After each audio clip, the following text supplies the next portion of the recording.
Everyone, कैसे हो आप सब। स्वागत है आपका अपने चैनल टीचर मेजबानी में। फ्रेंड, जैसा कि आपको पता है, रोज शाम 8 बजे हमारे चैनल पर हिंदी की क्लास होती है। उसके अकॉर्डिंग हम अपनी आज की क्लास को स्टार्ट करेंगे। आज की जो हमारी क्लास है वो हिंदी साहित्य की रीतिकाल से है। रीतिकाल एक ऐसा टॉपिक है, आप किसी भी एग्जाम की तैयारी करो, रीतिकाल से क्वेश्चन बनते हैं। तो चलिए वीडियो को स्टार्ट करते हैं। हमारा पहला क्वेश्चन है, आचार्य रामचंद्र शुक्ल ने रीतिकाल का आरंभ किस कवि से माना है? केशवदास, चिंतामणि त्रिपाठी, बिहारी लाल या मतीराम? आप लोग बताइए इसका राइट आंसर क्या होगा।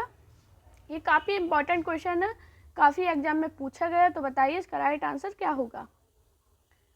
आचार्य रामचंद्र शुक्ल ने रीतिकाल का आरंभ किस कवि से माना है? हाँ जी, बताइए इसका राइट आंसर क्या होगा। जल्दी से बताइए कमेंट में। तो दोस्तों, आपको याद रखना, आचार्य रामचंद्र शुक्ल ने रीतिकाल का आरंभ चिंतामणि त्रिपाठी के कवि से माना है। तो इसका राइट आंसर क्या होगा? Option B. अब चिंतामणि से काफ़ी क्वेश्चन बनते हैं कि ये कैसे आचार्य थे, तो आपको याद रखना ये रसवादी आचार्य थे। रसवादी पेपर में पूछा गया, रसवादी आचार्य कौन थे, तो उसमें ऑप्शन था चिंतामणि त्रिपाठी। ये पेपर में पूछा गया, इंपॉर्टेंट पॉइंट है। अब चिंतामणि त्रिपाठी के क्वेश्चन बनता है कि चिंतामणि के भाई से क्वेश्चन बनता है कि इनके कितने भाई थे। तो आप दोस्तों, आपको याद रखना, जो चिंतामणि है इनके 4 भाई थे। अब 4 भाई कौन कौन से? तो भूषण, पेपर में पूछा गया भूषण किसके भाई थे, तो आपको याद रखना चिंतामणि त्रिपाठी के। भूषण, मतीराम, हाँ जी मतीराम भी इनके ही भाई थे, और जटाशंकर त्रिपाठी। जटाशंकर आपने नोट्स में लिखिए, मैंने बताइए तीनों पेपर में पूछे गए कि इनके भाई से क्वेश्चन बनाए काफ़ी एग्जाम में कि चिंतामणि त्रिपाठी के भाई हैं या जटाशंकर के भाई हैं, ऐसे क्वेश्चन बन सकते हैं। अभी चिंतामणि से ही बना था, लेकिन जटाशंकर से भी बन सकता है। एग्जामिनर का भरोसा नहीं है, वो कैसे क्वेश्चन घुमाए, कैसे भी घुमाए, आपका पॉइंट क्लियर होना चाहिए। तो मैंने क्या बताया, आचार्य रामचंद्र शुक्ल ने रीतिकाल का आरंभ चिंतामणि त्रिपाठी से माना है। ये रसवादी आचार्य थे, अपने नोट्स में लिखिए, चिंतामणि त्रिपाठी रसवादी आचार्य थे। ये 4 भाई थे, जिनमें भूषण, मतीराम, जटाशंकर त्रिपाठी, इनके 3 भाई। चौथे चिंतामणि हो गए, भूषण, मतीराम और जटाशंकर। आपको याद रखना, इन सभी के नाम पेपर में पूछे गए।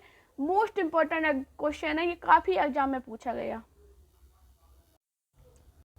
हमारा नेक्स्ट क्वेश्चन है, किस कवि के आश्रयदाता महाराजा शिवाजी तथा छत्रसाल बुंदेला थे? देव, कबीर, मतीराम और भूषण। बताइए इसका राइट आंसर क्या होगा। ये भी DTPLS TGT में पूछा गया था, फीमेल वाले में। तो बताइए 2021 में किस कवि की आश्रयदाता महाराजा शिवाजी तथा छत्रसाल बुंदेला थे?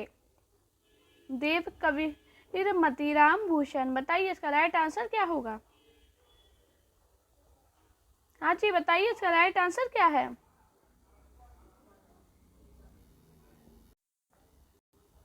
हाँ जी, तो दोस्तों आपको याद रखना, इसका राइट आंसर है ऑप्शन डी, भूषण। ये पेपर में पूछा गया इंपॉर्टेंट क्वेश्चन है। आपको याद रखना, जो भूषण है ये रीतिबद्ध धारा के कवि थे। सबसे पहले इंपॉर्टेंट वर्ड पेपर में पूछा गया कि भूषण कौन सी धारा के कवि थे, तो ये रीतिबद्ध धारा के कवि थे। ठीक है, पेपर में क्वेश्चन बना था कि किस कवि ने आश्रयदाता महाराजा शिवाजी छत्रसाल बुंदेला थे, तो भूषण थे। अब इनसे क्वेश्चन बनता है कि महाराजा छत्रसाल ने भूषण की पालकी पर कंधा लगाया था। पेपर में ऐसे क्वेश्चन बना था कि भूषण की पालकी पर कंधा लगाया था, तो किसने लगाया था? महाराजा छत्रसाल ने। मैं क्वेश्चन रिपीट कर रही हूँ, अपनी नोट्स में लिखिए, महाराजा छत्रसाल ने भूषण की पालकी को कंधा लगाया था। मैंने क्या बताया, महाराजा छत्रसाल ने भूषण की पालकी को कंधा लगाया था। और ये रीतिबद्ध भूषण थे, ये रीतिबद्ध धारा के कवि थे। मोस्ट इंपॉर्टेंट पॉइंट है, पेपर में बहुत ऐसे पॉइंट बनते हैं, मोस्ट इंपॉर्टेंट है। हमारा नेक्स्ट इंपॉर्टेंट क्वेश्चन, उससे पहले अगर चैनल पर आप पहली बार आए हो तो चैनल को सब्सक्राइब कीजिए, वीडियो को लाइक कीजिए और लास्ट में कमेंट में जरूर बताना कि आज की क्लास आपको मेरी कैसी लगी है और नेक्स्ट क्लास आप किस टॉपिक पे चाहते हो। हमारा नेक्स्ट क्वेश्चन है, सनी कज्जल चप झप लगन उपजो सुदन सुनेच्छु, क्यों ना निरपति हवे भोगियो, लही सुदेशु सबु देहु। बिहारी के उपयुक्त दोहे में किनकी बहुजाता का कौन सा पक्ष प्रकट हुआ? वैदिक ज्ञान, देशाटन, राजनीति, ज्योतिष ज्ञान। तो बताइए इसका राइट आंसर क्या होगा। ये यूपी टीजीटी 2021 में पूछा गया क्वेश्चन है। हाँ जी, बताइए इसका राइट आंसर क्या होगा। अगर आपने इसका अर्थ निकाल लिया होगा तो इसका आंसर भी निकाल लिया होगा। तो बताइए इसका राइट आंसर क्या है। हाँ जी, तो दोस्तों आपको याद रखना है इसका जो अर्थ है वो है, सखी है वो नायिका से कह रही है कि काजल रूपी शनि ग्रह के नेत्र रूपी मीन राशि में स्थित होने का शुभ मुहूर्त जो स्नेह रूपी शिशु उत्पन्न हुआ है वह राजा होकर संपूर्ण शरीर रूपी सुंदर प्रवेश को क्यों नहीं भोगेगा। तो इसमें क्या हो रहा है, देखो क्या ज्योतिष ज्ञान को प्रकट कर रहा है। देखो मैंने जो अर्थ बताया आपको उसमें क्या है, ज्योतिष ज्ञान को प्रकट कर रहा है। मैंने क्या बताया, सखी है वो नायिका से कह रही है कि काजल रूपी शनि के नेत्र, शनि ग्रह के नेत्र रूपी मीन राशि में स्थित, मीन राशि क्या ज्योतिष शास्त्र थी है। इधर मैंने शनि ग्रह बोला, ये भी तो ज्योतिष ज्ञान ही है। मीन राशि में स्थित शुभ मुहूर्त में जो स्नेह रूपी शिशु उत्पन्न हुआ है वह राजा होकर संपूर्ण शरीर रूपी सुंदर प्रवेश को क्यों नहीं भोगेगा। तो इसमें क्या है, दोहे जो है उपयुक्त दोहा है, इसमें बहुजाता में कौन सा पक्ष प्रकट हुआ है, ज्योतिष ज्ञान का। इंपॉर्टेंट क्वेश्चन है, बहुत ज्यादा इंपॉर्टेंट क्वेश्चन, ये काफी एग्जाम में पूछा गया। यूपी टीजीटी में तो पूछा ही गया था, साथ में ये DSSS में पूछा गया था, यूपी PSC GDC में भी पूछा गया था। इंपॉर्टेंट, मोस्ट इंपॉर्टेंट क्वेश्चन है ये। दोस्तों आप सभी से रिक्वेस्ट करूंगी प्लीज़ मुझे कमेंट में ये ज़रूर बताया कीजिए आपको मेरी क्लास कैसी लगती है। आप लोग कमेंट नहीं करते तो मुझे कुछ आइडिया नहीं लगता कि आपको क्लास कैसी लगती है, आपको कैसी क्लास देनी चाहिए। जो लोग क्लास कमेंट करते हैं तो उनका मैं समझती हूँ कि हाँ इन्हें ऐसी क्लास चाहिए, लेकिन जितने व्यूज़ आते हैं अगर उसमें लोग कमेंट करें तो मुझे ज़्यादा अंदाज़ा पड़ेगा कि आप सब कैसी क्लास चाहते हो। तो प्लीज़ आप सभी से रिक्वेस्ट करूँगी मुझे ज़रूर कमेंट किया कीजिए कि मैम इस टॉपिक पर मेरी क्लास बना दीजिए, मैं उस टॉपिक पर ज़रूर आपको क्लास बना के दूँगी। साथ में मैं कम्युनिटी पोस्ट में कुछ पोल डालती हूँ तो वो पोल ज़रूर सॉल्व किया कीजिए। जितने भी पोल मैं अभी तक कराए हैं सभी इंपॉर्टेंट होते हैं, जो पेपर में पूछे जाते हैं मैं वही क्वेश्चन आपको पढ़ाती हूँ। मैं फालतू का आपको नहीं पढ़ाती, ना ही मैं फालतू की बड़ी क्लास देती हूँ जिससे आपको कुछ नहीं आप टाइम पास कर रहे हो। नहीं, स्टूडेंट लाइफ में टाइम बहुत इंपॉर्टेंट होता है तो मैं वही आपको पढ़ाती हूँ। हमारा नेक्स्ट क्वेश्चन है, बिहारी का गागर में सागर भरने का जो गुण इतना प्रसिद्ध है वह बहुत कुछ रूढ़ी की स्थापना से ही संभव हुआ है। यह कथन किस लेखक का है। हजारी प्रसाद द्विवेदी, कुलाव राय, रामचंद्र शुक्ल या श्याम सुंदर दास। तो बताइए इसका राइट आंसर क्या होगा, जल्दी से बताइए इसका राइट आंसर क्या है। बिहारी का गागर में सागर भरने का जो गुण उत्पन्न है, बताइए बताइए यह कथन किस लेखक ने कहा है, जल्दी से बताइए। हाँ जी, क्या है इसका राइट आंसर। तो इसका राइट आंसर क्या है, ऑप्शन सी आचार्य रामचंद्र शुक्ल। तो मैंने क्या बताया, बिहारी का गागर में सागर भरने का जो गुण इतना प्रसिद्ध है वह बहुत कुछ रूढ़ी की स्थापना में ही संभव हुआ है। जो यह कथन है आचार्य रामचंद्र शुक्ल का है। अब आचार्य रामचंद्र शुक्ल से एक क्वेश्चन बनता है कि आचार्य रामचंद्र शुक्ल ने बिहारी को क्या माना है। तो आचार्य रामचंद्र शुक्ल ने बिहारी को रसवादी माना। ये पेपर में पूछा गया कि आचार्य रामचंद्र के अनुसार बिहारी को माना गया, तो उसमें ऑप्शन था रसवादी। इम्पोर्टेंट पॉइंट, मोस्ट इम्पोर्टेंट है। अपने जो भी मैं आपको अलग से बताती हूँ अपने नोट्स में ज़रूर लिखा कीजिए, अपनी कॉपी एक पेज लेके बैठा कीजिए। मैं जो भी आपको बताती हूँ अपने नोट्स में लिखो, इंपॉर्टेंट होते हैं।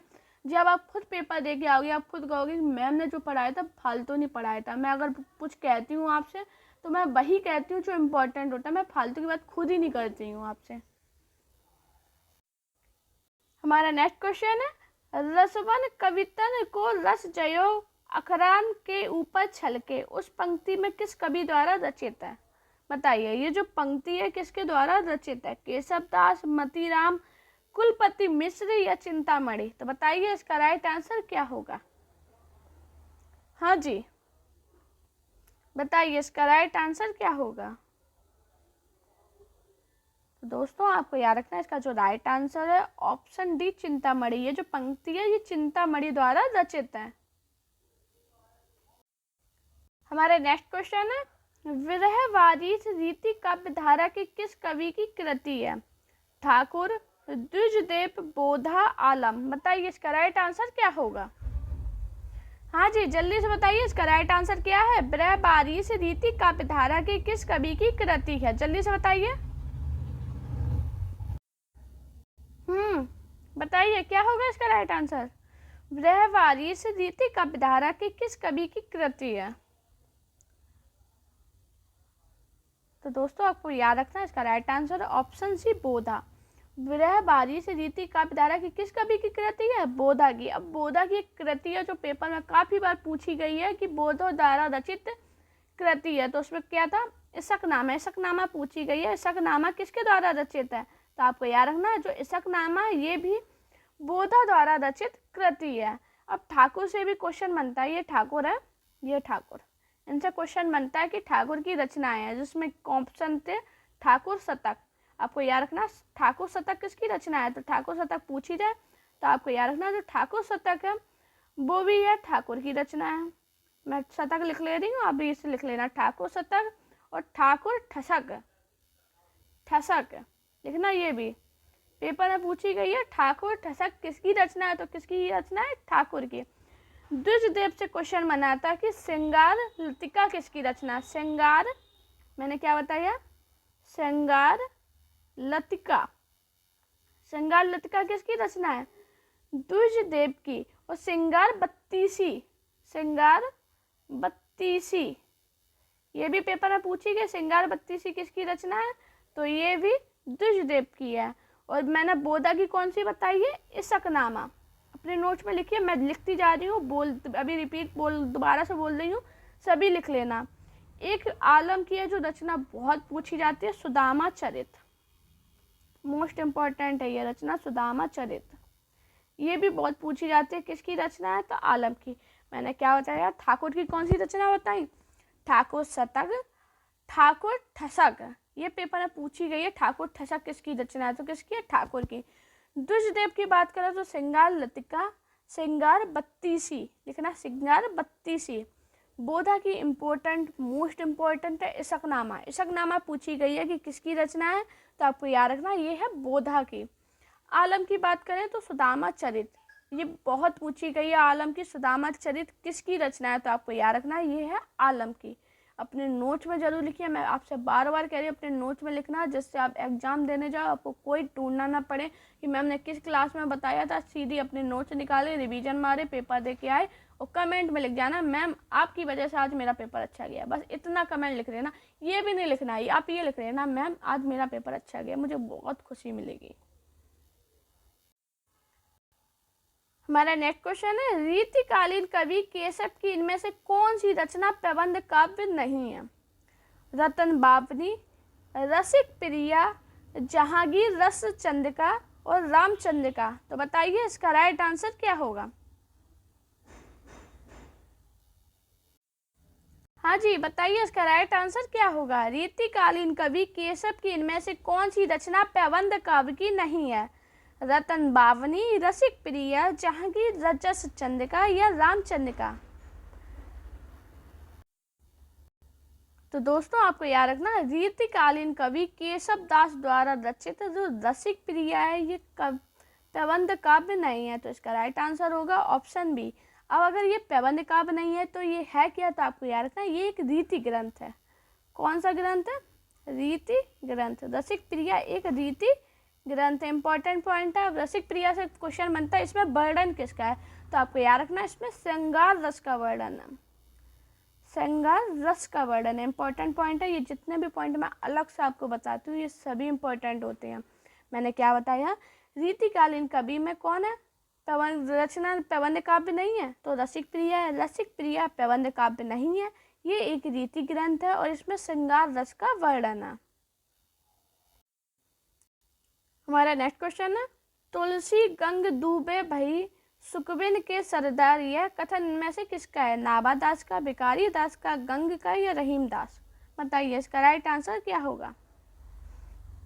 हाँ जी ये यूपी टीजीटी में पूछा गया क्वेश्चन और DSSP में पूछा गया था मेल वाले में। तो बताइए इसका राइट आंसर क्या होगा, जल्दी से बताइए इसका राइट आंसर क्या है। तुलसी गंग दूबे भई सुखबिन के सरदार, यह कथन इनमें से किसका है? अब काफी लोग सोचेंगे दास इसमें या दास इसमें या दास इसमें या गंग में नहीं है, तो यही इसका राइट आंसर होगा, लेकिन आप यहीं पे गलत हो जाते हो। इसका राइट आंसर वो है विकारी दास। मोस्ट इंपॉर्टेंट क्वेश्चन था, ये पेपर में पूछा गया, 2 बार यूपीटीटीटी में पूछा गया। तुलसी गंग डूबे बही सुखबिन के सरदार, यह कथन किसका है? विकारी दास का। हमारा नेक्स्ट क्वेश्चन है, निम्नलिखित में से कौन सा ग्रंथ केशव दास द्वारा है? बरवे नायिका वेद, विज्ञान गीता, कवि कुल कल्पतरु, काव्य अलंकार। बताइए इसका राइट आंसर क्या होगा? कौन सा ग्रंथ केशव दास द्वारा है? बताइए कौन सा ग्रंथ है? हाँ जी, क्या होगा इसका राइट आंसर? तो दोस्तों आपको याद रखना, जो विज्ञान गीता है ये केशव दास द्वारा रचित ग्रंथ है, तो इसका राइट आंसर होगा ऑप्शन बी। अब केशव दास से एक क्वेश्चन है जो पेपर में बहुत पूछा जाता है कि केशव दास का उपनाम क्या है, तो बताइए केशव दास का उपनाम क्या है? जल्दी से बताइए।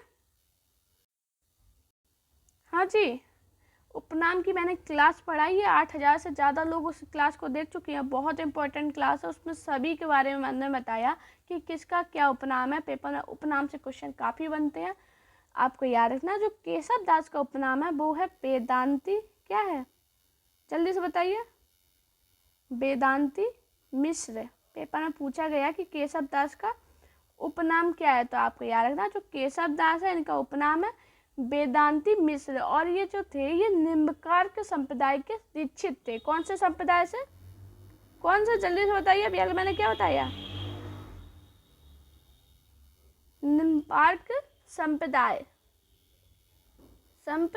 ये बहुत इंपॉर्टेंट पॉइंट है, पेपर में बहुत पूछे गए हैं। उपनाम वाली क्लास आप लोग जरूर देखना। आप मेरे चैनल पर जाओगे सबसे ऊपर आपको मिलेगी उपनाम की क्लास।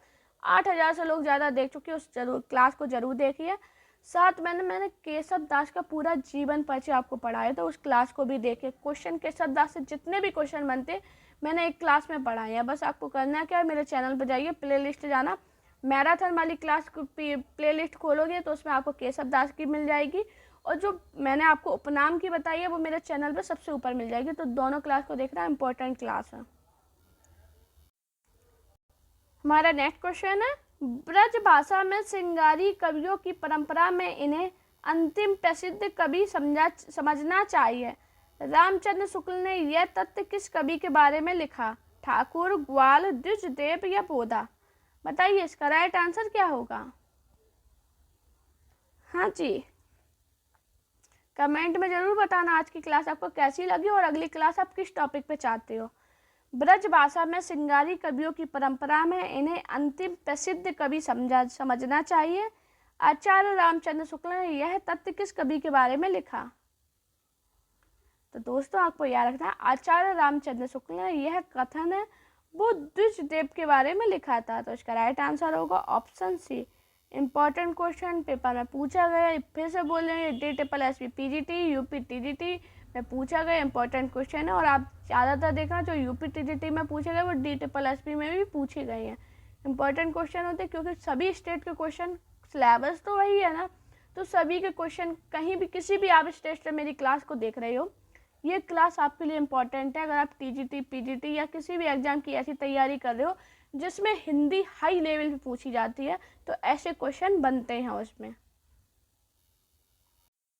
अच्छा दोस्तों, मुझे कमेंट में बताना जो द्विजदेव हैं ये कहाँ के राजा थे, महाराजा ये कहाँ के थे, मुझे कमेंट करना। देखते हैं कितने लोग इसका आंसर सही बता पाते हैं। हमारा नेक्स्ट क्वेश्चन है, रीतिकालीन कवि भूषण की कविता का मुख्य संवेदात्मक स्वर है? श्रृंगार का, प्रशस्ति परक, व्यंग्य मूलक, करुणिक? बताइए इसका राइट आंसर क्या होगा? क्या है? श्रृंगार का है कि प्रशस्ति परक है, व्यंग्य मूलक है या कारुणिक है? बताइए इसका राइट आंसर क्या है? तो दोस्तों आपको याद रखना, रीतिकालीन कवि भूषण की कविता का जो मुख्य संवेदनात्मक स्वर है वो है प्रशस्ति परक, तो इसका राइट आंसर होगा ऑप्शन बी। अब क्वेश्चन भूषण से काफ़ी बनते हैं, वैसे मैंने आपको भूषण का भी पूरा जीवन परिचय पढ़ाया है। आप प्लेलिस्ट पे जाना, मैराथन वाली जो प्लेलिस्ट है उस पर ये भूषण की क्लास पूरी डली हुई है, तो वो क्लास को जरूर देखना। साथ में आपको बता दें, जो भूषण है ये 20 रस के कवि थे, पेपर में पूछा गया भूषण कौन से रस के कवि थे, तो आपको याद रखना भूषण है ये 20 रस के कवि थे। कौन से रस के कवि थे? 20 रस के। अब एक पेपर में क्वेश्चन बनता कि कवि भूषण को कवि भूषण की उपाधि किसने दी थी, तो आपको याद रखना राजा रुद्र ने, राजा रुद्र ने कवि महाराजा को भूषण को कवि भूषण की उपाधि दी थी। इंपॉर्टेंट पॉइंट है, मैंने क्या बताया, वीर भूषण है वो 20 रस के कवि हैं और चित्रकूट के सोलंकी राजा रुद्र ने इन्हें कवि भूषण की उपाधि दी थी। हमारा नेक्स्ट क्वेश्चन है, कौन सा विकल्प सुसंगत नहीं है? काव्य विवेचक चिंतामणि, शिवा बाबनी भूषण, रुद्र कौमुदी मतीराम, प्रताप सिंह विरुद्धावली सेनापति। तो बताइए इसका राइट आंसर क्या होगा? हाँ जी बताइए, कौन सी किसकी रचना है, जल्दी से बताइए, कौन सा विकल्प असंगत है? तो दोस्तों आपको याद रखना, जो प्रताप सिंह विरुद्धावली है ये सेनापति की रचना नहीं है, ये किसकी रचना है? पद्माकर की। पद्माकर, मैंने क्या बताया, प्रताप सिंह विरुद्धावली सेनापति की रचना नहीं है, ये है पद्माकर की रचना। अब सेनापति की एक रचना है वो बहुत पूछी जाती है, कवि रत्नाकर। कवित कौन सी रचना है? कवित रत्नाकर किसकी रचना है? तो ये है सेनापति की। और जो पद्माकर है वो प्रताप सिंह विरुद्धावली की है। छोटा सा अंतर होता है, यही पेपर में गलती होती है, कर आपने देखा और वहीं पे आपका क्वेश्चन गलत होता है। ऐसे ही एग्जामिनर घुमाता है, अगर आप क्वेश्चन को सही से पढ़ते हो तभी सही कर पाओगे। तो मैं आपसे यही कहूँगी, जब क्वेश्चन सॉल्व किया कीजिए तो पहले ध्यान से पढ़िए, सोचिए, उसके बाद ही टिक कीजिए। तुक्का तो हम तुक्का लगाते ही हैं, एटलीस्ट जो हमें आते हैं वो तो हम सही करें।